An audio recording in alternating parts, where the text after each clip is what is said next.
بسم الله الرحمن الرحيم وبه نستعين سبحانك لا علم لنا إلا ما علمتنا إنك أنت العليم الحكيم الحمد لله رب العالمين والصلاة والسلام على سيد المرسلين وعلى آله وصحبه أجمعين ومن تبعهم بإحسان إلى يوم الدين.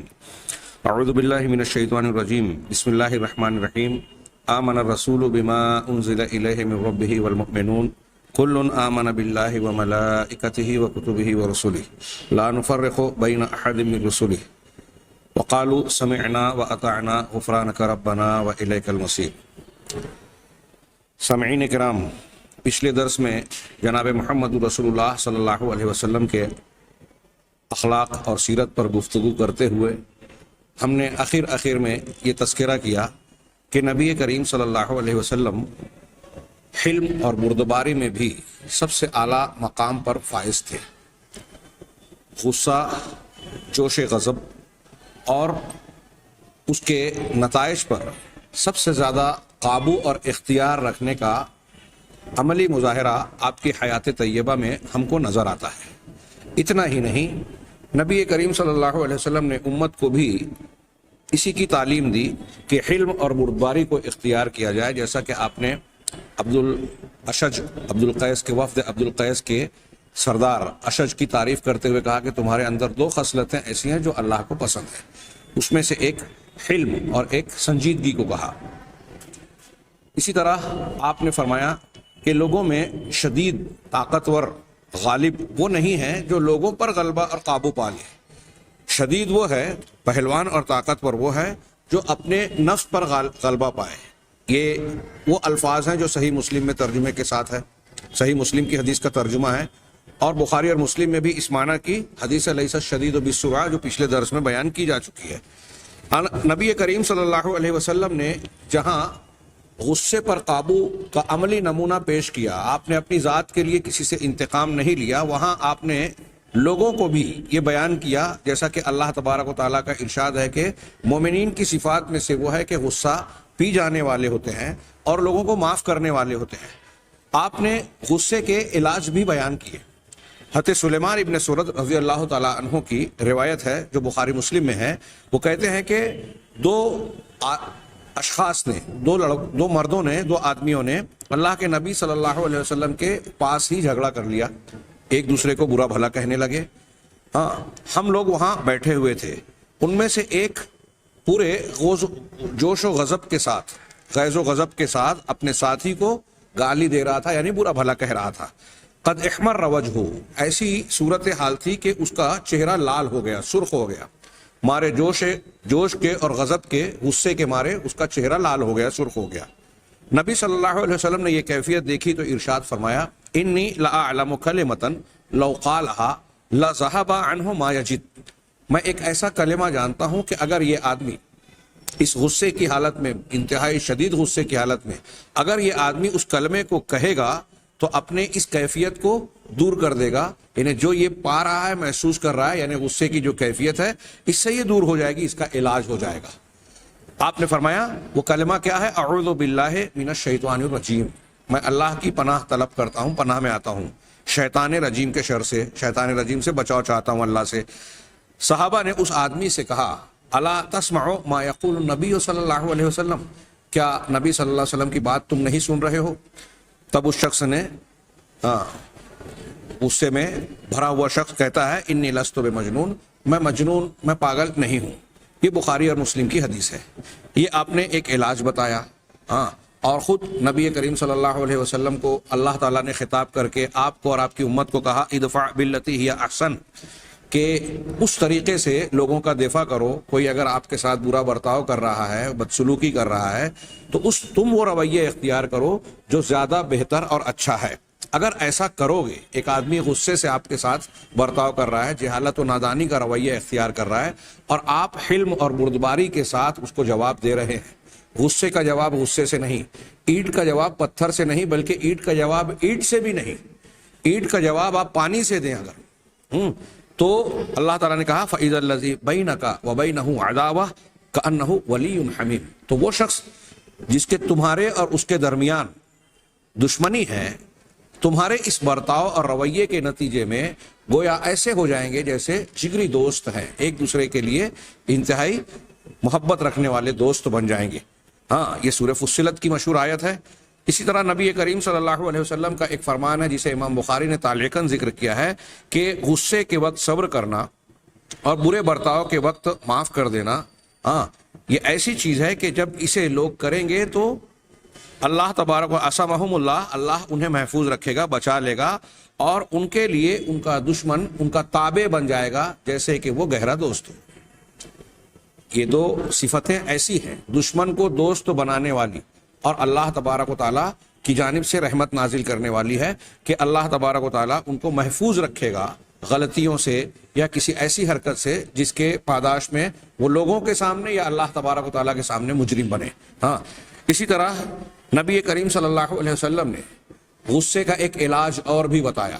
آپ کا ارشاد ہے ان الغضب من الشیطان، کہ غصہ شیطان کی جانب سے ہوتا ہے. وَإِنَّ الشَّيْطَانَ خُلِقَ مِنَ النَّارِ، اور شیطان آگ سے پیدا کیا گیا ہے. ہاں اس کا تخلیقی مادہ اور عنصر آگ ہے جیسے انسانوں کا مٹی ہے. وَإِنَّمَا تُطْفَأُ النَّارُ بِالْمَاءِ، اور آگ کو پانی سے بجھایا جاتا ہے. فَإِذَا غَضِبَ أَحَدُكُمْ فَلْيَتَوَضَّأْ، لہٰذا غصہ جو شیطان کی طرف سے ہے، جو آگ سے پیدا کیا گیا ہے، جب اس غصے کا غلبہ کسی شخص پر ہو تو اسے چاہیے کہ وضو کر لے، کیونکہ وضو پانی سے ہوتا ہے اور پانی سے آگ بجھائی جاتی ہے. یعنی غصے کا جو جوش ہے، گرمی ہے، وہ وضو کے ذریعے سے ٹھنڈا کیا جا سکتا ہے. یہ ایک دوسرا علاج آپ نے بتایا. ایک تو اعوذ باللہ من الشیطان الرجیم کا کلمہ، یہ دوسرا یہ ابو داؤد کی روایت ہے جسے شعیب ارناؤت نے شرح السنہ میں حسن درجے کی روایت قرار دیا. تیسری روایت بھی شعیب ارناؤت نے ابو داؤد ہی کی ہے اور حسن قرار دیا ہے. وہ یہ ہے کہ اللہ کے نبی صلی اللہ علیہ وسلم نے فرمایا اذا غضب احدکم وهو قائم فلیجلس، جب تم میں سے کسی کو غصہ آئے ہاں اور وہ کھڑا ہوا ہو تو چاہیے کہ بیٹھ جائے. فإن ذهب عنه الغضب، ہاں اگر غصہ اس سے چلا گیا تو ٹھیک، وإلا فليستجع، اور تب بھی اگر بیٹھنے پر بھی غصے کا علاج نہ جائے تو چاہیے کہ وہ لیٹ جائے. ہاں کھڑا ہے تو بیٹھ جائے، بیٹھا ہے تو لیٹ جائے. اس طریقے سے نبی کریم صلی اللہ علیہ وسلم نے غصے کے یہ 3 علاج بتائے. آپ صلی اللہ علیہ وسلم بذات خود انتہائی حلیم تھے. ایسے مقامات پر جہاں لوگوں کو غصہ آتا تھا آپ جو ہے وہ حلم اور بردباری سے جواب دیا کرتے تھے. بلکہ ہم نے دیکھا ایسے کئی واقعات ہیں جو میں نے پچھلے ذکر کیا کہ عرابی نے آ کے چادر کھینچی، چادر کے تناؤ سے آپ کے گلے میں جو ہے اس کے نشانات پڑ گئے. اس کے باوجود رسول اللہ صلی اللہ علیہ وسلم نے رد عمل میں اس سے غصے کا مظاہرہ نہیں کیا، بلکہ آپ نے ہنس کر مسکرا کر اس کے مطالبے کو پورا کر دینے کا حکم دیا. ایسی ایک نہیں 20 مثالیں بلکہ 50 اور سینکڑوں مثالیں سیرت طیبہ میں بکھری ہوئی ہم کو اور آپ کو نظر آئے گی. آپ نے خود یہ عملی نمونہ پیش کیا، امت کو اسی کی تعلیم دی. لیکن آج ہم دیکھتے ہیں کہ ان چیزوں کو لوگ دین کا حصہ شاید نہیں سمجھتے. ہمارے ہاں ایک عام شکایت یہ بن گئی ہے کہ لوگوں نے اپنے دین کے لیے کچھ مخصوص فریم تیار کر رکھے ہیں. کچھ لوگ نماز اور نوافل کو، دین کو، ایمان کو محدود رکھتے ہیں. کچھ لوگ اس سے بڑھتے ہیں تو ذکر و اذکار کر لیتے ہیں. کچھ لوگ کچھ مخصوص معمولات کو انجام دینا دین کے تقاضے کی تکمیل سمجھ لیتے ہیں، اور اس سے ہٹ کر معاملات میں، لوگوں کے لین دین میں، حلال و حرام میں اور اخلاقیات میں گویا ان کے یہاں دین کی تعلیمات ہیں ہی نہیں. اور یہ جو چیزیں ہم بیان کر رہے ہیں، سن رہے ہیں، ایسا لگتا ہے کہ بس یہ تقریروں میں، خطابات میں، کتابوں میں، تحریروں میں بیان کرنے کے لائق رہ گئی ہے. میں ایسا شاذ و نادر شاید دیکھا ہو میں نے کہ اللہ کے نبی صلی اللہ علیہ وسلم نے غصے کے یہ جو 3 علاج بتائے کہ غصے کی شدت میں اعوذ باللہ من الشیطان الرجیم پڑھا جائے، وضو کیا جائے، کھڑے ہوں تو بیٹھ جائیں تو لیٹ جائیں، ایسے آج ہمارے سامنے کتنے نمونے نظر آتے ہیں. ہاں بلکہ آج تو صورتحال یہ ہے کہ مسلمانوں کا اجتماعی رویہ ایسا مان لیا گیا ہے کہ اگر کوئی سیاسی مقاصد یا دوسرے مقاصد کے تحت کوئی یہ چاہتا ہے کہ مسلمانوں کے اندر جو ہے جوش پیدا کرے اور جوشیلا رد عمل پیدا کر کے ان کو ایسے کام پر ابھارے جو خود ان کے حق میں نقصان دہ ہے، فساد ہو جائے، شہر میں جو ہے وہ ہنگامہ مچ جائے، ایسی کوئی حرکت پیش کی جائے تو بلا سوچے سمجھے کچھ مسلمانوں کا رد عمل سامنے آ جاتا ہے. یہاں اجتماعی نظام بھی ہمارے یہاں انتہائی کمزور ہے. ان امور میں اپنے بڑوں کو بڑاپن دینا، ان کے فیصلوں کا انتظار کرنا اور ان کے فیصلوں کے بعد جو ہے اس پر جم جانا، یہ مزاج بھی ختم کر دیا گیا ہے۔ ایک واقعہ ہوتا ہے، مسلمان جذباتی اور جوشیلے انداز میں ایک رد عمل کا مظاہرہ کرتا ہے اور پھر ایسے صورتحال بنتی ہے کہ میڈیا سے لے کر سیاسی گلیاروں تک ہر جگہ مسلمانوں کی بدنامی اور ان کا نقصان ہوتا ہے۔ یہ نبی کریم صلی اللہ علیہ وسلم کی تعلیمات اور آپ کی سیرت سے انحراف کا نتیجہ ہے۔ یہ اللہ کے نبی صلی اللہ علیہ وسلم کی حلم اور بردباری، غصے پر قابو اور غصے کا علاج بہت ہی اہم تعلیم ہے جو ہمیں روزمرہ کے معاملات میں اس کی ضرورت پیش آتی ہے، اور اگر ہم اسے اختیار کریں تو بہت سارے نقصانات سے ہم محفوظ رہیں گے، بلکہ فائدے ہمیں حاصل ہوں گے۔ نبی کریم صلی اللہ علیہ وسلم کی اخلاقیات اور اخلاقی قدروں میں ایک بڑی نمایاں ہر اچھی چیز، ہر اخلاقی خوبی نبی کریم صلی اللہ علیہ وسلم کی حیات طیبہ میں اپنی معراج پر نظر آتی ہے۔ ان میں سے ایک بہت بڑی خوبی اور بہت بڑی ضرورت صبر کی ہے۔ صبر اخلاقیات میں سے ایک ایسی بنیادی چیز ہے جو بڑی جامع صفت اور خوبی ہے، بلکہ بعض علماء نے یہ تفصیل بیان کی کہ اگر آپ دیکھیں تو دنیا میں آپ کو ہر مرحلے میں صبر کی ضرورت پیش آتی ہے۔ صبر کی 3 قسمیں کہلاتی ہیں۔ ایک نیکیوں پر صبر کرنا، نیکی کرتے وقت اپنے آپ کو اس پر جمائے رکھنا، یہ استقلال اور استقامت کا معنی لیے ہوئے ہے، یعنی آپ استقامت، ثابت قدمی، دین پر جمے رہنا ہر حال میں، یہاں تک کہ میدان جنگ میں اگر اللہ تعالیٰ کے راستے میں نکلے ہیں اور دشمن کا سامنا ہے تو وہاں پیٹھ دکھانا گناہ کبیرہ ہے، وہاں جم جانا صبر ہے۔ اللہ کے راستے میں، دین کی تعمیل میں، اس کے احکامات اور نبی کریم صلی اللہ علیہ وسلم کی تعلیمات پر عمل پیرا ہونے میں کوئی بھی رکاوٹ آئے، ان رکاوٹوں کے باوجود دین پر قائم رہنا، یہ صبر ہے، نیکی ہے۔ اسی طریقے سے قرآن اور حدیث کا کوئی حکم ہے، فرض اور حق کی ادائیگی کا معاملہ ہے، آپ نماز کے لیے دل نہیں چاہ رہا ہے کہ بستر چھوڑ کر حی علی الصلاح، حی علی الفلاح کی صدا کی طرف جائیں، مسجد کی طرف جائیں، لیکن آپ اپنے آپ پر جبر کر کے مسجد کی طرف جاتے ہیں، تو یہ نیکی میں صبر کی مثال ہوئی۔ اسی طریقے سے اپنے آپ کو برائی سے بچانے سے روکنا، ہاں آپ کو کسی گناہ کی طرف رغبت مل رہی ہے، دل چاہ رہا ہے کہ ہم اس گناہ کا ارتکاب کریں، آپ کو طاقت بھی ہے، موقع بھی ہے، لیکن آپ نے اپنے آپ کو روک لیا اس ڈر سے کہ اللہ تبارک و تعالیٰ دیکھ رہا ہے اور اللہ تعالیٰ اس سے ناراض ہوتا ہے۔ ہاں، تو گناہ سے بچنے کے لیے اپنے آپ پر جو آپ نے کنٹرول کیا، یہ گناہوں سے بچنے پر صبر کیا آپ نے، یہ دوسری قسم ہوئی صبر کی۔ تیسری قسم اللہ تبارک و تعالیٰ کے تقدیر کے فیصلوں پر بحیثیت رب کے، بحیثیت القیوم کے، بحیثیت الصمد کے، ہاں اس کائنات کا نظام چلانے والے مدبر کی حیثیت سے پروردگار نے جو بھی فیصلے کیے ہیں، آپ کے گھر میں، ہمارے گھر میں کسی کی میت ہو گئی، کوئی قریبی شخص مر گیا، کوئی بیمار پڑ گیا، کوئی نقصان تکلیف ہو گئی، گھر میں فاقے کی نوبت آ گئی، ایسی کوئی بھی مصیبت، پریشانی، تنگی آ گئی، بیماری آ گئی، وبا چل گئی، تو اسے اللہ تبارک و تعالیٰ کا فیصلہ جان کر اور یہ مان کر کہ رب حکیم حکیم ہے، حکمت والا ہے، اس کے فیصلے میں حکمتیں ہیں، اور ہم اس کے فیصلے پر معترض نہیں ہیں، اعتراض نہیں کرتے، اس پر سر جھکاتے ہیں، اسے تسلیم کرتے ہیں۔ تو اللہ کے فیصلوں پر تسلیم و رضا کا اظہار کرنا، الرضا بعد القضاء، جو اللہ کے رسول نے دعا میں مانگی، وَأَسْأَلُكَ الرِّضَا بَعْدَ الْقَضَاء، تیری قضا اور فیصلے کے بعد میں رضا مانگتا ہوں کہ میں اس پر خوش رہوں، راضی رہوں، رضیت باللہ ربا کا مصداق بنوں، کہ تیری ربوبیت اور پروردگاری کا جو بھی فیصلہ ہو میں اس پر خوش رہوں۔ یہ ہے صبر۔ ان تمام چیزوں کو آپ ملا کر دیکھیں تو اہل علم نے کہا اگر آپ خودداری اختیار کرنا چاہتے ہیں تو آپ کو صبر کی ضرورت ہے۔ ہاں، کسی کے سامنے ہاتھ نہ پھیلائیں، اپنی حالت پر قناعت کریں، جو اللہ نے دیا ہے، جتنا دیا ہے اسی پر قانے رہیں، کسی کے سامنے ہاتھ نہ پھیلائیں۔ اس خودداری اور قناعت کے لیے بھی آپ کو صبر کی ضرورت ہے۔ بہادری کے لیے آپ دشمن کے سامنے جمے رہیں، اس کے لیے آپ کو صبر کی ضرورت ہے۔ حیا میں آپ کو صبر کی ضرورت ہے۔ ہاں، نیکیوں کے کرنے میں، صدقہ و خیرات کے کرنے میں آپ کو صبر کی ضرورت ہے کہ آپ کو مال کی ضرورت محسوس ہو رہی ہے، دل میں لالچ ہے، لیکن اللہ کا حکم ہے، اس پر آپ عمل کرتے ہوئے خرچ کر رہے ہیں اپنے آپ کو، اپنے دل کی خواہش نفس کی مخالفت کرتے ہوئے۔ یہ خواہش نفس کی جو مخالفت کر رہے ہیں، آپ کے مال کو روک نہیں رہے ہیں، خرچ کر رہے ہیں، یہ صبر ہے۔ اس طریقے سے آپ دیکھیں گے کہ جتنی بھی نیکیاں ہیں، کہیں نہ کہیں اس میں صبر کا ضرور کچھ نہ کچھ حصہ ہوگا۔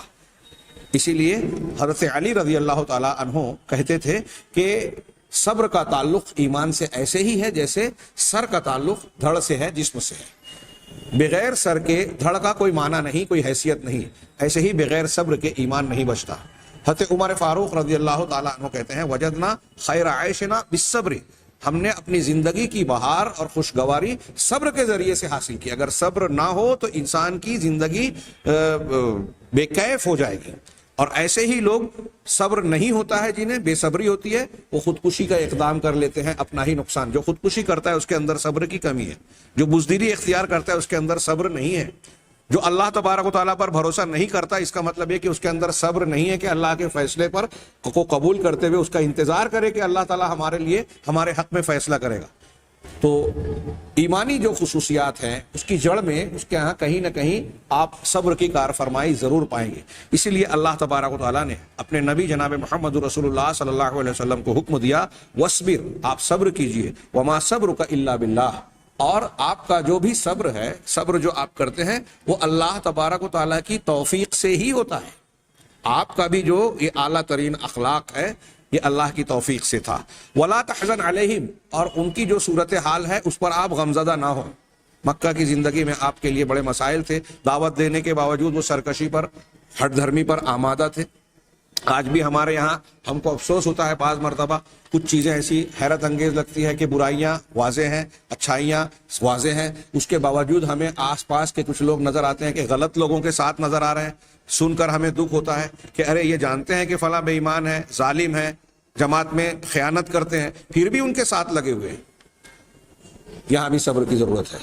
ہاں، ہو سکتا ہے ان کی کوئی مصلحت ہو سکتا ہے اللہ تبارک و تعالیٰ کا اس میں کوئی حکمت ہو، نتیجے کے طور پر بعد میں جو نتائج آئیں گے وہ اچھے کے اچھے اور برے کے برے ہونا ہی ہے، لیکن اچھے لوگوں کے لیے ایسی تمام صورتحال میں صبر کی ضرورت ہے۔ نبی کریم صلی اللہ علیہ وسلم کہا گیا وَلَا تَحْزَنْ عَلَيْهِمْ، ان کفار و مشرکین کے حالات پر آپ غمزدہ نہ ہوں۔ وَلَا تَكُ فِي ضَيْقٍ مِّمَّا يَمْكُرُونَ، اور یہ جو مکر و فریب سازش آپ کے خلاف کر رہے ہیں اس کی وجہ سے آپ تنگی میں نہ پڑیں، ہاں، پریشانی کی حالت میں اپنے آپ کو نہ ڈالیں، تنگی میں نہ پڑے۔ ان اللہ مع الذین اتقوا والذین هم محسنون، یقیناً اللہ تبارک تعالیٰ ان لوگوں کے ساتھ ہیں جو تقوی اختیار کرتے ہیں اور وہ جو محسن یعنی نیکوکار ہیں، احسان کرنے۔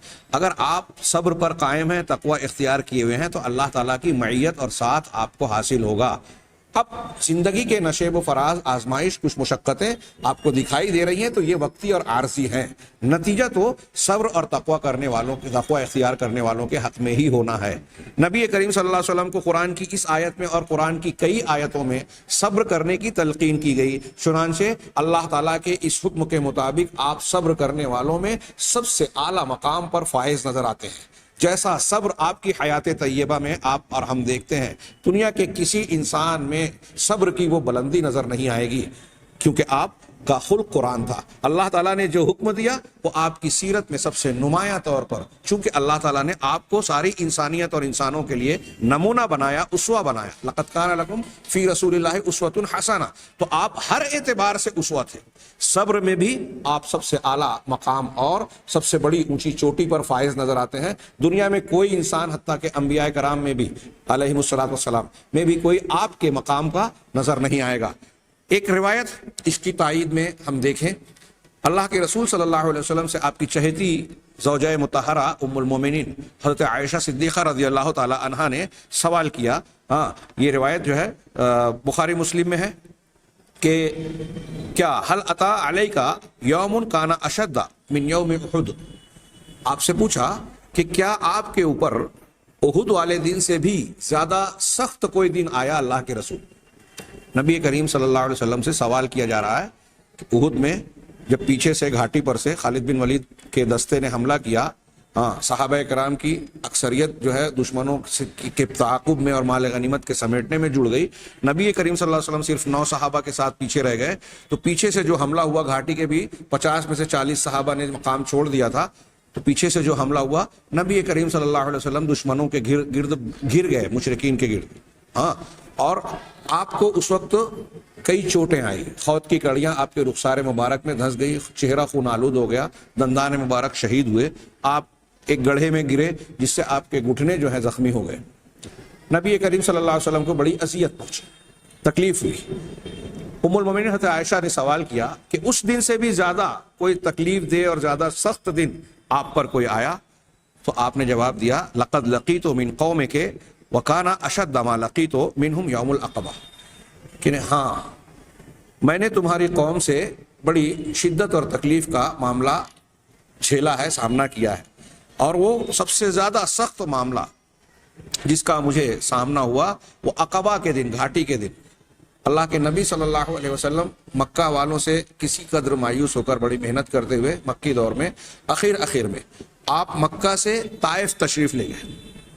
ہاں آج بھی اگر آپ مکہ سے طائف کا سفر کریں تو آج تو بڑے شاندار راستے بن گئے ہیں، گھاٹیاں پہاڑیاں کاٹ کر انتہائی بہترین راستے تعمیر کر دیے گئے ہیں، لیکن اس کے باوجود اب جب گھاٹیاں دیکھیں گے اور تصور کریں گے تو حیرت ہوتی ہے کہ نبی کریم صلی اللہ علیہ وسلم نے اپنے زمانے میں اپنے ساتھی حضرت زید کے ساتھ کس طریقے سے یہ دشوار گزار گھاٹی اور پہاڑی عبور کی تھی اور طائف کی بستی تک آپ پہنچے تھے محض دعوت و تبلیغ کے مقصد سے۔ آپ کہتے ہیں کہ اس گھاٹی کے دن طائف جب میں گیا تھا اس وقت مجھے اس سے زیادہ سخت حالات سے دوچار ہونا پڑا تھا، سخت مصیبتیں جھیلنی پڑی تھی جب میں نے اپنے آپ کو عبد یالیل ابن عبد کلال کے بیٹے پر پیش کیا، چنانچہ اس نے میرے مقصد کے مطابق جیسا میں نے چاہا تھا ویسا رد عمل اور جواب نہیں دیا۔ ہاں یہاں اختصار ہے، آپ نے صرف اتنا ہی کہا۔ یہ طائف کے سرداروں میں سے ایک سردار تھا، پہلے ایک بھائی کے پاس، پھر دوسرے کے پاس، پھر تیسرے کے پاس۔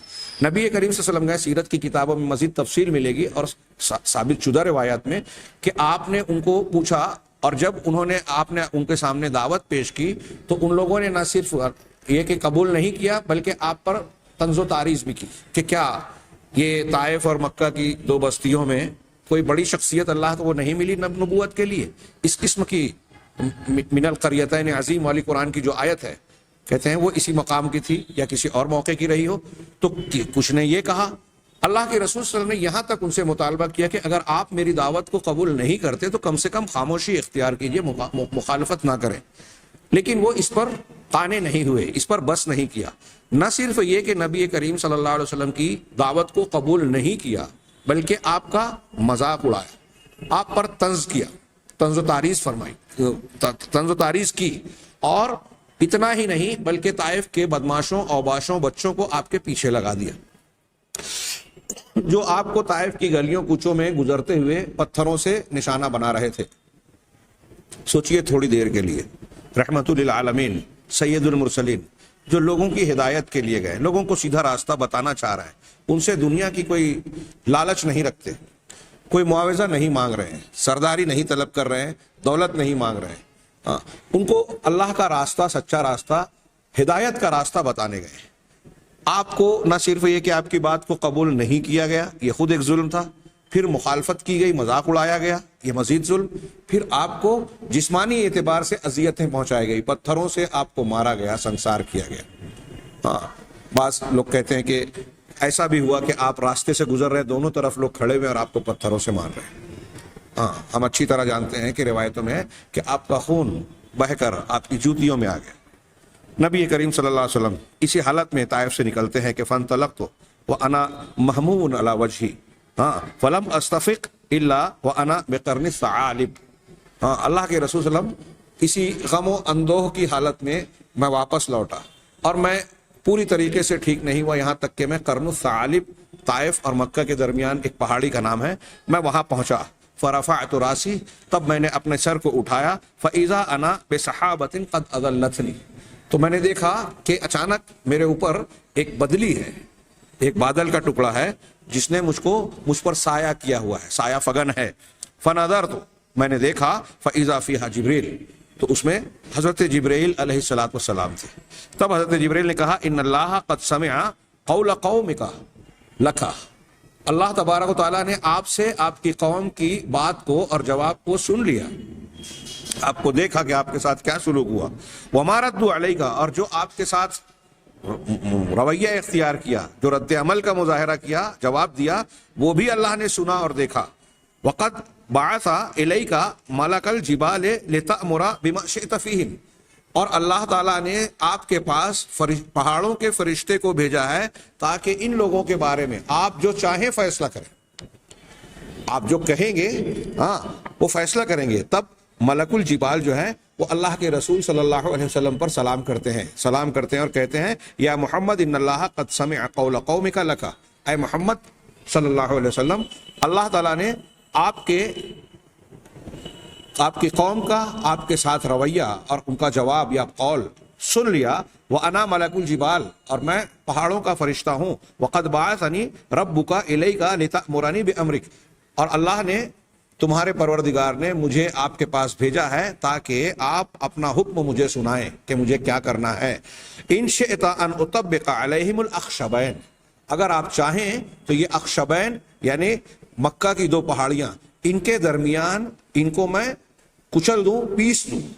مطبقہ ان کو میں نے ملا کر ان کو رون ڈالوں، پیس دوں، دونوں پہاڑیوں کے درمیان طائف کے لوگوں کو رگڑ دیا جائے، اگر آپ کہیں آپ چاہیں. اب آپ سوچئے تھوڑی دیر کے لیے، وہاں دنیا کی کسی بھی شخصیت کو رکھ کر نبی کریم صلی اللہ علیہ وسلم خود فرما رہے ہیں کہ وہاں اس دن جو مجھے تکلیف پہنچی، جو اذیت اور تکلیف جھیلنی پڑی، وہ احد والے دن سے زیادہ شدید تھی. سب سے زیادہ سخت دن تھا نبی کریم صلی اللہ علیہ وسلم کے لیے. آپ کے ساتھ کیسا رویہ اور برتاؤ اختیار کیا تھا اہل طائف نے، مذاق اڑانا، مخالفت کرنا. تھوڑی دیر کے لیے میں یہاں اس روایت کو میرے سامعین میں سمجھتا ہوں کوئی ایسا نہیں ہوگا جس نے اس واقعے کو، اس روایت کو نہ سنا ہو، اور ایک بار بلکہ متعدد بار سنا ہو. میں تھوڑی دیر کے لیے کہوں گا کہ اپنے آپ کو ایسے مقام پر رکھیں اور سوچیں کہ آپ کسی بستی، محلے، علاقے میں جاتے ہیں، کوئی اچھی بات کہتے ہیں اور وہاں کے لوگ آپ کا مذاق اڑاتے ہیں، مخالفت کرتے ہیں اور پھر آپ کو مار مار کر بستی سے باہر نکالتے ہیں.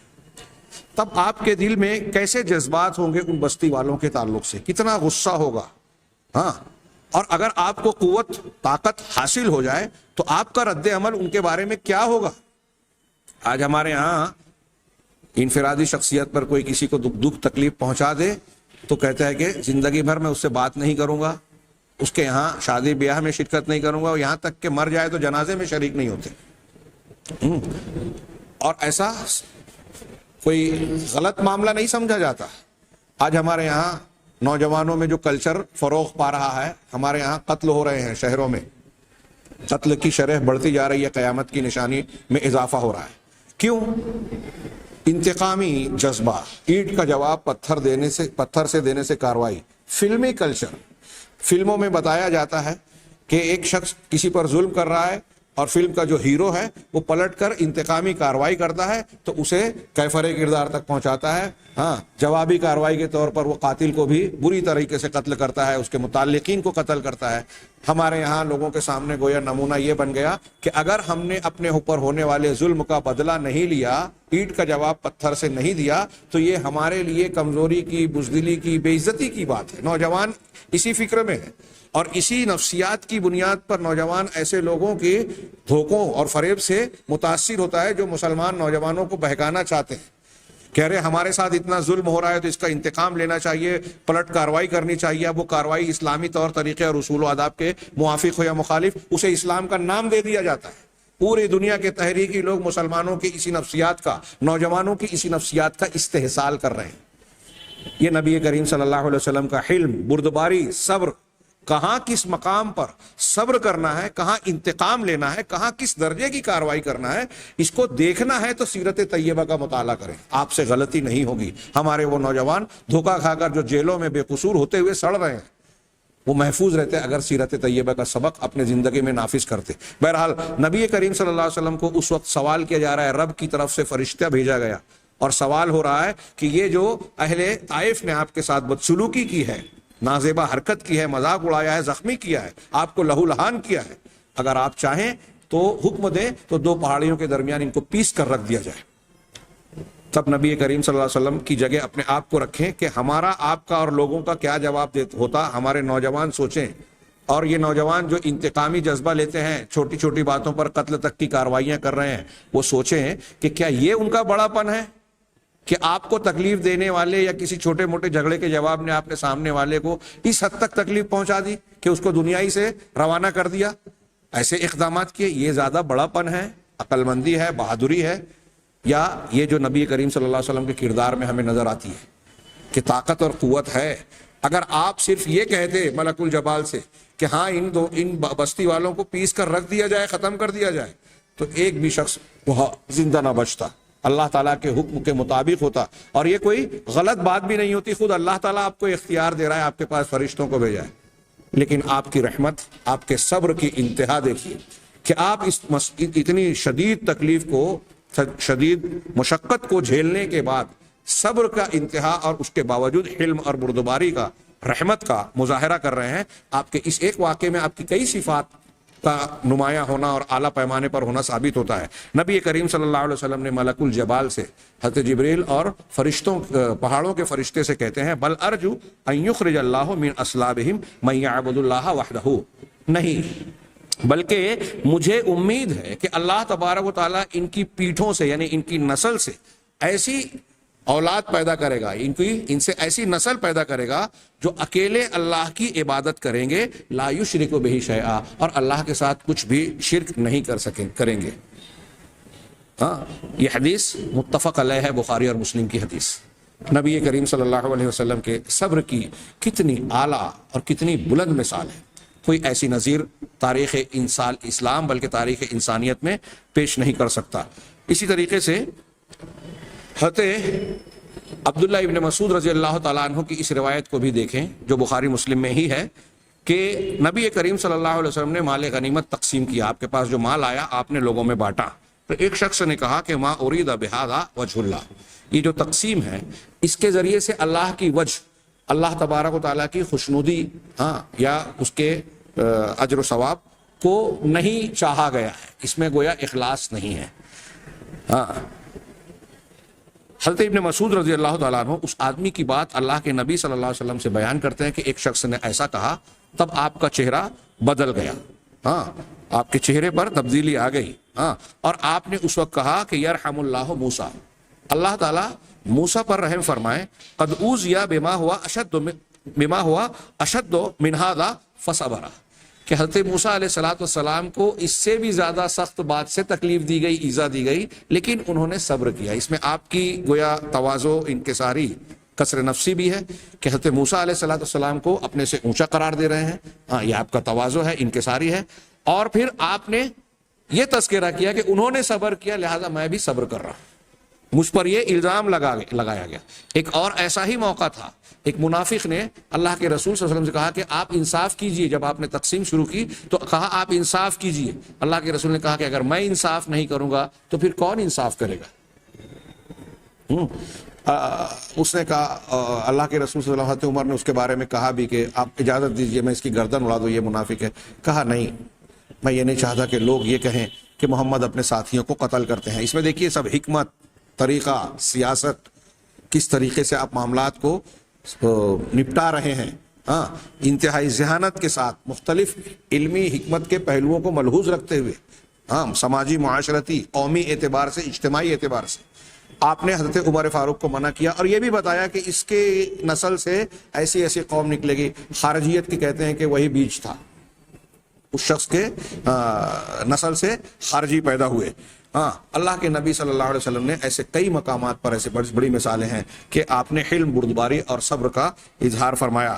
اسی طریقے سے صحیح مسلم کی ایک روایت ہے کہ احد کے اندر نبی کریم صلی اللہ علیہ وسلم کے رباعی دانت ٹوٹ گئے, آپ کے سر میں زخم آیا, شجا یعنی ایسا شجا, ایسے زخم کو کہتے ہیں جس سے ہڈی تک گوشت یا عضلات کا حصہ پھٹ جائے.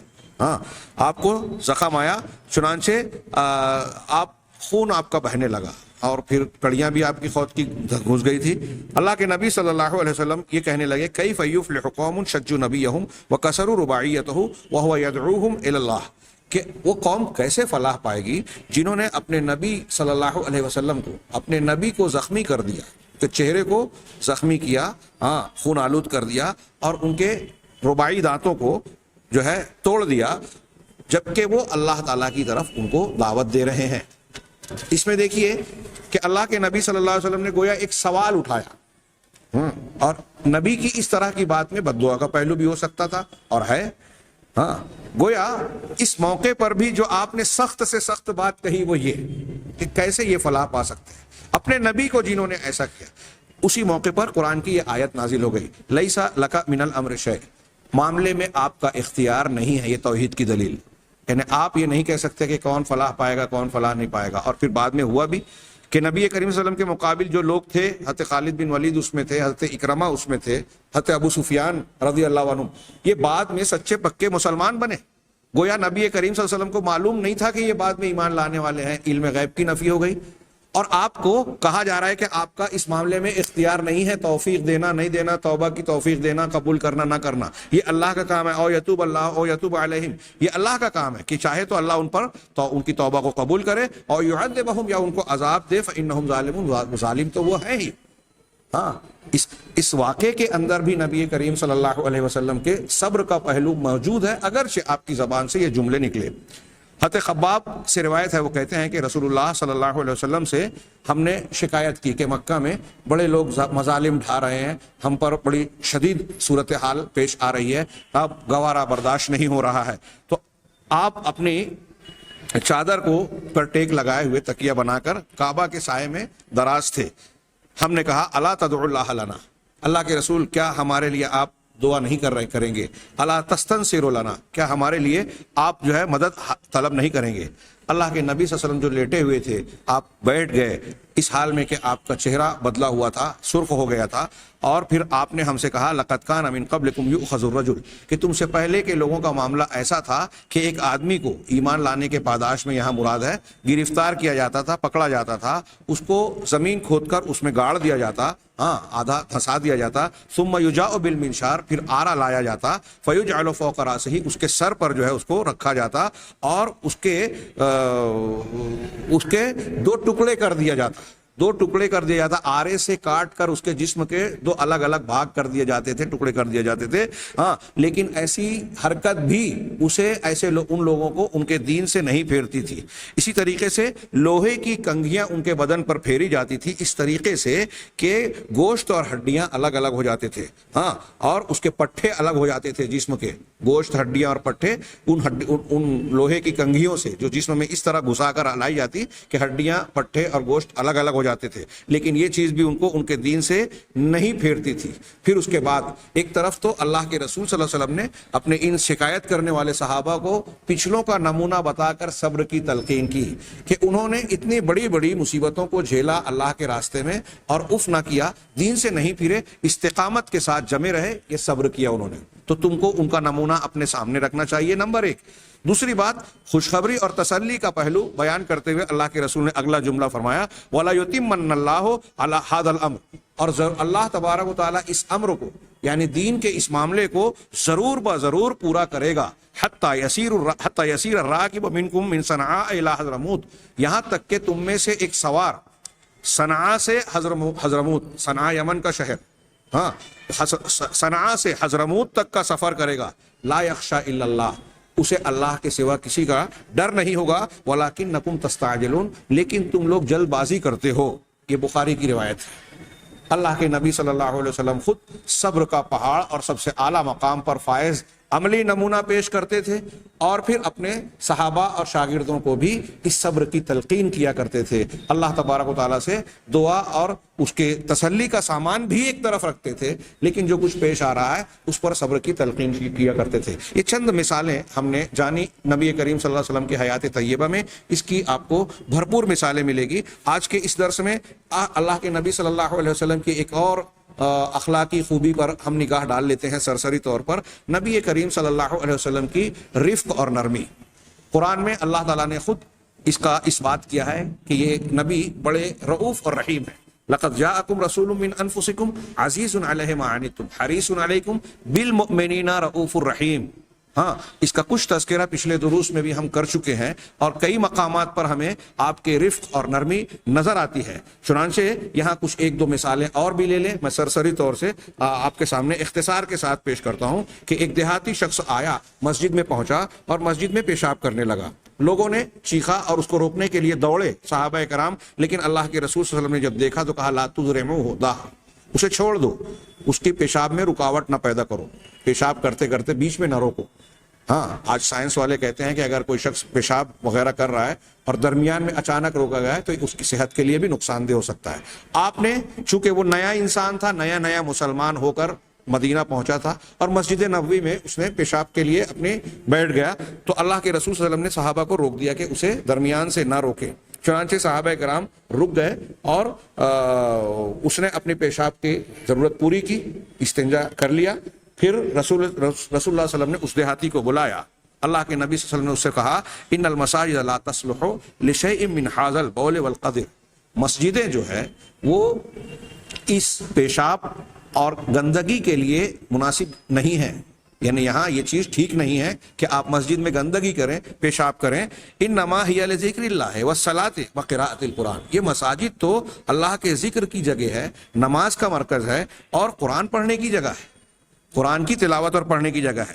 ہاں اللہ کے نبی صلی اللہ علیہ وسلم نے اس وقت صحابہ کرام کی طرف بھی مخاطب ہوئے اور آپ نے کہا انما بعثتم مبشرین, تم کو بشارت اور خوشخبری دینے والا بنا کر بھیجا گیا ہے. ولم تبعثوا معسرین, مشکل پیدا کرنے والا, دشواری میں ڈالنے والا بنا کر نہیں بھیجا گیا ہے. صبوا علیہ دلوا من الماء, اس نے جو پیشاب کیا ہے اس پر پانی کا ایک ڈول بہا دو, یعنی صفائی کر دو. گویا چونکہ وہ آنے والا شخص لا علم تھا, نیا مسلمان تھا, اسلام میں نیا داخل ہوا تھا, اس لیے آپ نے اس کے ساتھ کتنی رفق اور ملائمت کے ساتھ برتاؤ کیا, اس کو تعلیم دی, اسے ڈانٹا ڈپٹا نہیں اور سچائی اچھی بات بتا دی. اللہ تبارک جب اللہ کے رسول وسلم کا یہ رویہ دیکھا تو آپ نے اس دیہاتی نے کہا اللہم ارحمنی و محمدن ولا ترحم معنا احدا, کہ اے اللہ مجھ پر اور محمد صلی اللہ علیہ وسلم پر رحم فرما اور ہمارے ساتھ کسی اور پر رحم نہ فرما. تب آپ نے کہا لقد تحجرت واسعا, تو نے تو ایک بڑی کشادہ چیز کو تنگ کر دیا, اللہ کی رحمت وسیع ہے, بے پایاں ہے, تو نے اسے تنگ کر دیا. یہ بخاری مسلم کی حدیث ہے. اسی طریقے سے معاویہ بن حکم سلمی رضی اللہ تعالیٰ عنہ کی روایت جو صحیح مسلم میں ہے, وہ کہتے ہیں کہ اس درمیان کے میں رسول اللہ صلی اللہ علیہ وسلم کے ساتھ نماز پڑھ رہا تھا تو لوگوں میں سے, مصلیوں میں سے ایک شخص کو چھینک آئی. ہاں تو میں نے چھینکنے والے کے سے کہا یرحمک اللہ, جیسا کہ آداب ہے نماز کے درمیان, اس نے یرحمک اللہ, انہوں نے یرحمک اللہ کہا. ہاں تب دیگر مصلیان حضرت معاویہ بن حکم کی طرف جو ہے غصے کی نظر سے, ناپسندیدگی کی نظر سے دیکھنے لگے, گھورنے لگے کنکھیوں سے. تب معاویہ رضی اللہ تعالیٰ عنہ ان سے مخاطب ہو کر کہتے ہیں وا ثقل امہ, ہاں یہ عربوں کا ایک طریقہ ہے, ارے برا ہو, ستیہ ناس ہو, ہاں ان کی ماں اس کو گھوم پائے. ما شأنکم تنظرون الیہ, کہ تمہیں کیا ہو گیا ہے, میری طرف اس طرح دیکھ رہے ہو. ہاں تب جب حضرت معاویہ نے یہ کہا, معاویہ بن حکم رضی اللہ تعالیٰ عنہ نے, تو مصلی نمازیوں نے اپنے ہاتھوں سے اپنے جو ہے رانوں پر ہاتھ مارنا شروع کیا تاکہ وہ چپ ہو جائیں. جب انہوں نے سمجھ لیا کہ لوگ مجھے چپ کرانا چاہ رہے ہیں تو خاموش ہو گئے. جب نماز ختم ہوئی تو حضرت معاویہ کہتے ہیں نبی کریم صلی اللہ علیہ وسلم کی تعریف کرتے ہوئے کہ بے ابی ہوا و امی, ہاں اللہ میرے ماں باپ نبی کریم صلی اللہ علیہ وسلم پر فدا ہوں, ما رأیت معلما قبلہ ولا بعدہ احسن تعلیما منہ, کہ میں نے آپ سے پہلے اور آپ کے بعد آپ سے بہتر تعلیم دینے والا کسی انسان کو نہیں پایا. آپ سے پہلے بھی نہیں دیکھا اور آپ کے بعد بھی جو آپ سے اچھے انداز میں تعلیم دیتا ہو. فواللہ ما قہرنی ولا ضربنی ولا شتمنی, اللہ کی قسم آپ نے مجھے ڈانٹا ڈپٹا نہیں, پھٹکارا نہیں, ہاں کوئی سخت کلامی نہیں کی, نہ مجھے مارا اور نہ مجھ کو برا بھلا کہا. میں نے اتنی بڑی غلطی کی تھی تب بھی اللہ کے نبی صلی اللہ علیہ وسلم نے مجھے ڈانٹا ڈپٹا نہیں, مارا نہیں, گالی گلوچ نہیں کیا, کوئی برائی بولا بھلا نہیں کہا, بلکہ آپ نے انتہائی نرمی کے ساتھ کیا کہا کہ ان هذه الصلاۃ لا يصلح فيها شيء من کلام الناس, کہ یہ جو نماز ہے اس میں لوگوں کی بات چیت کرنا ٹھیک نہیں ہے, صحیح نہیں ہے. ہاں انما هي التسبیح والتکبیر وقراءۃ القرآن, یہ تو بس تسبیح ہے, تکبیر ہے اور قرآن کی قرأت ہے. معاویہ کہتے ہیں کہ اے اللہ کے رسول, میں جاہلیت کے زمانے سے ابھی نیا اسلام میں آیا ہوں, ہاں اور اللہ تبارک و تعالیٰ مجھ کو اسلام میں لایا ہے, میں اسلام ابھی نیا لایا ہوں. وَإِنَّ مِنَّا رِجَالًا يَأْتُونَ الْكُهَانَ, اور ہم میں سے کچھ ایسے لوگ ہیں جو کاہنوں کے پاس آتے ہیں, یعنی نجومیوں کے پاس جاتے ہیں. تو اللہ کے رسول صلی اللہ علیہ وسلم نے فرمایا فَلَا تَأْتِهِمْ, تم ان کے پاس نہ جاؤ. نجومیوں کے پاس، کاہنوں کے پاس نہ جاؤ، اور آج کل کمپیوٹر سے جو قسمت کا حال جنم تاریخ اور مختلف چیزیں ڈالنے کے بعد لوگ معلوم کرتے ہیں، یہ بھی جائز اور درست نہیں ہے، ہرگز ہرگز ایمان کے خلاف ہے۔ ہاں، حضرت معاویہ نے کہا کہ ہم میں کچھ لوگ ہیں جو شگون لیتے ہیں، یتطیرون، کہ فلاں چیز منحوس ہے، فلاں چیز وہ اچھی ہے۔ ہاں، تو اللہ کے رسول نے کہا ذاک شیء یجدونہ فی صدورہم، یہ ایسی چیز ہے جو لوگ اپنے دل میں محسوس کرتے ہیں۔ آپ کے اپنے دل میں لگتا ہے کہ ایسا ہے تو اس سے اچھا ہوگا، ویسا ہے تو اس سے خراب ہوگا۔ ہاں، کیا اس کے ذریعے سے آپ کو تقدیر کا علم ہے؟ بلی نے رستہ کاٹ لیا تو کیا وہ تقدیر بدل دے گی؟ یا اس کو علم ہے کہ آپ کی تقدیر میں برائی ہے؟ ہاں، یہ ایسی چیز ہے جو انسان کے اپنے دل میں ہے، فلا یسدنہم، لہٰذا اس چیز کی وجہ سے ان کو ہرگز نہیں رکنا چاہیے، یعنی شگون کی کسی چیز کو دیکھ کر اپنے کام کو جو کرنے جا رہے ہیں اس کام سے رک جائیں، ایسا نہیں ہونا چاہیے، بلکہ جو آپ کر رہے ہیں وہ کریں، نفع اور نقصان کا مالک اللہ کو مانیں۔ یہ شگون لینا یا اس قسم کی چیزیں نفع اور نقصان میں کوئی مؤثر نہیں ہوتی، تقدیر میں کوئی اثر انداز نہیں ہوتی۔ یہ روایت مسلم کی ہے۔ اس روایت کی مسلم میں جو اصل محل استجہاد نبی کریم صلی اللہ علیہ وسلم کی رفق اور ملائمت، جس کا خود حضرت معاویہ نے اعتراف کیا کہ آپ سے بہتر کوئی معلم، تعلیم دینے والا کوئی شخص میں نے نہیں پایا۔ آپ نے انتہائی نرمی کے ساتھ ان کی غلطی کے باوجود ان کو ڈانٹا ڈپٹا نہیں، ان کو پھٹکارا نہیں، برا بھلا نہیں کہا، بلکہ نرمی سے کہا۔ اور کیا کہا کہ یہ نماز ہے، اس میں لوگوں سے بات چیت جائز نہیں، درست نہیں ہے۔ ہاں، یہ تسبیح، تحلیل، ہاں، اور تسبیح، تحمید، تکبیر اور قرات قرآن ہے۔ اس حدیث سے ایک ضمنی استدلال کی طرف میں اشارہ کروں، امام بیہقی وغیرہ نے بڑی پیاری دلیل دی ہے امام کے پیچھے سورہ فاتحہ پڑھنے کے حکم کی۔ امام بیہقی کہتے ہیں کہ اس حدیث میں آپ دیکھ رہے ہیں صحیح مسلم کی کہ حضرت معاویہ بن حکم جو ہے وہ مصلی تھے، مقتدی تھے۔ اللہ کے نبی صلی اللہ علیہ وسلم امام تھے، یہ مقتدی ہیں۔ آپ مقتدی سے کہہ رہے ہیں کہ آپ جب نماز میں ہو تو سلام یا بات چیت آپ نہیں کر سکتے۔ ہاں، کیا کر سکتے ہو؟ تسبیح کرنا ہے، جیسے سبحان ربی العظیم، سبحان ربی الاعلیٰ پڑھنا ہے، تکبیر کہنا ہے، تو مقتدی بھی اللہ اکبر بولتا ہے۔ اسی طرح قراءۃ القرآن ہے، قرآن پڑھنا ہے تو کم سے کم مقتدی کو کیا پڑھنا ہے؟ قرآن۔ اگر امام کے پیچھے ہے تو سورہ فاتحہ کے علاوہ تو قرأت کی ممانعت ہے، اور سورہ فاتحہ کے لیے آپ کے حدیثوں میں موجود ہے کہ بغیر اس کے سورہ فاتحہ نہیں ہوتی۔ اور مقتدی سے جب آپ یہ کہہ رہے ہیں حضرت معاویہ سے اس حدیث میں کہ قراءۃ القرآن بھی کرنا ہے، اس سے پتہ چلا کہ مقتدی کو بھی قرآن پڑھنا ہے، اور کیا پڑھنا ہے؟ کم سے کم سورہ فاتحہ ضرور پڑھنا ہے، اس لیے کہ اس کے بغیر نماز نہیں ہوتی۔ اسی طرح یہاں ایک حدیث اور بھی ہے، آخری حدیث، کہ اللہ کے نبی صلی اللہ علیہ وسلم کے سامنے حضرت عائشہ صدیقہ کہتی ہیں کہ یہودی آپ کے پاس آئے اور آپ سے کہا السلام علیکم، السلام علیکہ، سام کے معنی موت ہوتا ہے۔ ہاں، تو سلام کی بجائے انہوں نے سام کہا، تم پر موت ہو۔ رسول اللہ صلی اللہ علیہ وسلم نے کہا وعلیکم، تم پر بھی۔ ہاں، حضرت عائشہ نے پلٹ کر کہا السلام علیکم ولعنکم اللہ وغضب علیکم، غصہ آ گیا۔ یہ نبی کریم صلی اللہ علیہ وسلم کے لیے حمیت، غیرت اور جوش بھی تھا، ایمانی غیرت تھی۔ تو پلٹ کر صرف اتنا ہی نہیں کہا کہ تم پر بھی موت ہو، بلکہ تم پر موت ہو، اللہ کی لعنت ہو اور اللہ کا غضب ہو تم پر۔ حضرت اللہ کے رسول نے کہا مہلن یا عائشہ، عائشہ رکو، ہاں، علیک بالرفق، نرمی کو اختیار کرو، ہاں، وإیاک والعنف، اور جوش، جذباتیت، شدت سے تم بچو، والفحش، اور فحش کلامی سے بچو، بری بات سے بچو۔ ہاں، عائشہ نے کہا اولم تسمع ما قالوا، اللہ کے رسول کیا آپ نے نہیں سنا کہ انہوں نے کیا کہا؟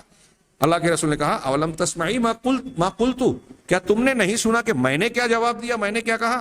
رددت علیہم فیستجاب لی، میں نے یہودیوں کے جواب میں جو بات کہی تو میری بات کو اللہ کے ہاں قبولیت ملے گی، وہ قبول کی جائے گی، ولا یستجاب لہم فیہا، لیکن انہوں نے جو بات کہی ہے میرے بارے میں وہ ان کی دعا قبول نہیں کی جائے گی۔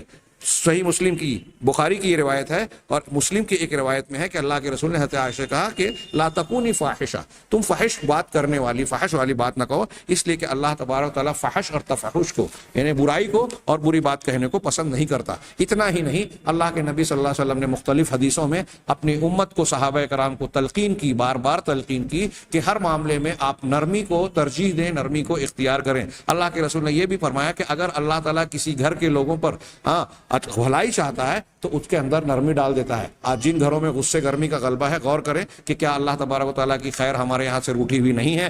اللہ کے رسول صلی اللہ علیہ وسلم کی ایک حدیث ہے مسلم شریف کی، رفق کے سلسلے میں 2-3 حدیثوں کی طرف صرف اشارہ کر دوں۔ آپ نے فرمایا کہ ان اللہ رفیق یحب الرفق، اللہ رفیق ہے اور رفق اور نرمی کو پسند کرتا ہے۔ رفیق اللہ کے ناموں میں سے ہو گیا اس حدیث کی بنیاد پر کہ رفق اور نرمی کو پسند کرتا ہے۔ وَيُعْطِي عَلَى الرِّفْقِ مَا لَا يُعْطِي عَلَى الْعُنْفِ، اور رفق اور نرمی پر وہ نعمتیں عطا کرتا ہے جو سختی سختی اور شدت پر نہیں دیتا، وما لا یعطی علی سواہ، اور اس کے علاوہ کسی اور چیز پر نہیں دیتا. یہ صحیح مسلم کی حدیث ہے. دوسری حدیث میں حضرت عائشہ سے آپ نے کہا علیک بالرفق، نرمی کو لازم پکڑو، وایاک والعنف، اور عنف اور شدت سے، فحش اور بد کلامی سے، بری بات سے تم بچو، دور رہو. ان الرفق لا یکون فی شیء الا زانہ، رفق اور نرمی کسی بھی چیز میں ہوتی ہے تو اسے حسن اور جمال، خوبصورتی عطا کرتی ہے، یعنی خوشنما بنا دیتی ہے. ولا ينزع من شیء الا شانہ، اور اگر کسی چیز سے رفق اور نرمی کو نکال لیا جاتا ہے تو اس کو بدنما اور عیب دار بنا دیتی ہے. یہ بھی مسلم کی روایت ہے. حضرت عائشہ، اللہ کے رسول نے فرمایا یا عائشہ ارفقی، اے عائشہ نرمی برتو، اس لیے کہ اللہ تعالیٰ جب اذا ارادہ بأہل بیت خیرا ادخل علیہم الرفق، جب اللہ تعالیٰ کسی گھر کے افراد پر خیر چاہتا ہے تو ان پر رفق اور نرمی ڈال دیتا ہے. یہ مسند احمد کی صحیح روایت ہے. اسی طرح آپ نے کہا کہ جو رفق سے محروم ہے، نرمی سے محروم ہے، وہ خیر سے محروم ہے. اسی طرح اللہ کے رسول صلی اللہ علیہ وسلم کا ایک ارشاد ہے من اعطی حظہ من الرفق فقد اعطی حظہ من الخیر، جس کو رفق اور نرمی کا حصہ دیا گیا اسے خیر کا حصہ دیا گیا، اور جو رفق سے محروم ہے وہ دراصل خیر سے محروم ہے. اللہ کے رسول صلی اللہ علیہ وسلم جب صحابہ کرام کو کسی مہم پر بھیجتے تھے تو لوگوں سے کہتے تھے دعوت کے معاملے میں، جہاد کے معاملے میں، تو کہتے تھے کہ بشروا ولا تنفروا، بشارت دو، نفرت نہ دلاؤ، اور آسانی برتو، دشواری میں نہ ڈالو. بخاری اور مسلم کی یہ حدیث ہے. اللہ کے نبی صلی اللہ علیہ وسلم کا عمل بھی یہ تھا کہ جب نماز میں آپ داخل ہوتے تو کہتے ہیں کہ میں نماز میں جب داخل ہوتا اور لمبی قرات کرنا چاہتا، پھر میں بچے کی رونے کی آواز سنتا تو میں نماز کو مختصر کر دیتا، اس لیے کہ اس سے مجھ کو یہ احساس ہوتا تھا کہ بچے کے رونے کی وجہ سے بچے کی ماں جو نماز میں شریک ہے اس کو تکلیف پہنچے گی، وہ نماز میں بھی پوری طریقے سے خشوع خضوع اختیار نہیں کر پائے گی اور بچے کا بھی دھیان نہیں رکھ پائے گی، اس لیے اس کا خیال کرتے ہوئے میں نماز کو مختصر کر دیتا ہوں. یہ متفق علیہ حدیث ہے. اس حدیث میں یہ بھی معلوم ہوتا ہے کہ اللہ کے رسول امام کی حیثیت سے مقتدیوں کے حالات کا خیال رکھتے تھے. اس میں یہ بھی معلوم ہوتا ہے کہ آپ کی جماعت میں خواتین بھی حاضر اور موجود رہتی تھی، شریک رہتی تھی. یہ نبی کریم صلی اللہ علیہ وسلم کی رفق اور نرمی سے متعلق چند روایات اور چند تعلیمات ہیں. آگے ہم اللہ کے رسول صلی اللہ علیہ وسلم کی بہادری، آپ کا عدل و انصاف اور آپ کے اخلاق کی چند اور اقدار پر انشاءاللہ گفتگو کریں گے. اللہ تبارک تعالیٰ سے دعا ہے کہ ہمیں نبی کریم صلی اللہ علیہ وسلم کی سیرت کو جاننے اور اسے اپنی زندگی میں جذب کرنے کی توفیق عطا فرمائے. وآخر دعوانا ان الحمد للہ رب العالمین.